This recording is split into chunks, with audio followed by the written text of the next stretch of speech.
Le seul sondage qui compte, c'est celui du 2 mai. Nous, on continue à faire notre campagne, on est sur le terrain, on continue à convaincre nos nationalistes souverainistes que le seul vote stratégique, c'est le vote pour le Bloc québécois.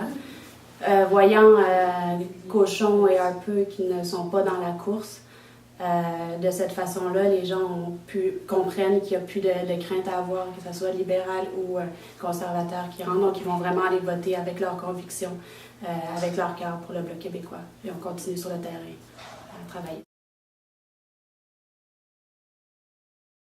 C'est ça, comme on l'a dit plusieurs fois, on a complètement dénié ça. D'autant plus que le NPD est un parti qui est fédéraliste très centralisateur, qui vote souvent contre les intérêts du Québec. On a pu le voir avec leur appui sur la loi sur la clarté et le rapatriement de la Constitution. Il a aussi milité contre l'accord du Lac-Meach. Il veut détourner les surplus de la Caisse de l'assurance-emploi à d'autres fins. Donc ça, c'est des exemples. Et pour Thomas Mulcair, qui est un ancien ministre libéral du Québec et qui a été avocat pour Alliance Québec, ça en dit long. Donc, il n'y aura jamais de question entre un accord entre le NPD et le Bloc québécois d'entre eux. On est allé beaucoup dans le Côte-des-Neiges puis dans le parc Extension. Il y a une très grande ouverture parce qu'en fait, les propositions du Bloc québécois rejoignent aussi beaucoup les immigrants. Là, si on parle par exemple de la réunification des familles, en ce moment, ils doivent faire leur demande à Ottawa. Bon, ça reste compliqué, c'est pas efficace. Nous, on demande un transfert pour que, vu que les dossiers sont ici, que ça se fasse de façon plus efficace et puis un meilleur suivi.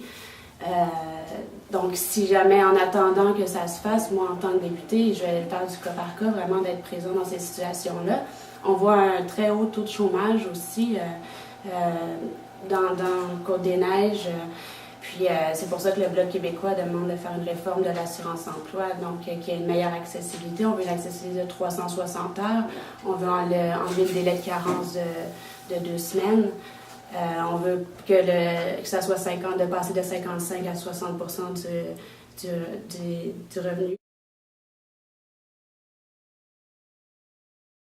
Ben, on voit que le Canada fait pas belle figure internationale, à l'international, ça on le voit très bien. En fait, le gouvernement a mis tous les moyens diplomatiques et politiques pour en fait convaincre les autres pays de le laisser exploiter les sables bitumineux dans l'Ouest canadien de façon sans contrainte. Puis on a vu dans la conférence de Copenhague en 2010, on lui a reproché également de faire aucun effort pour qu'il y ait un consensus international sur les nouveaux objectifs pour la réduction d'émissions polluantes. Donc, même ici aussi, il n'y a aucun effort qui est mis pour la réduction de notre dépendance, la diminution de notre dépendance au pétrole. Alors, le Bloc québécois veut vraiment qu'il y ait des moyens qui soient mis en place pour diminuer ces émissions polluantes-là, comme par exemple l'électrification des transports ou le soutien des énergies vertes dans le chauffage des résidences et des entreprises. Le Bloc québécois va faire ce qu'il a toujours fait, en fait. S'il y a une loi ou un projet de loi qui est bon pour les intérêts des Québécoises et des Québécois, il va voter pour.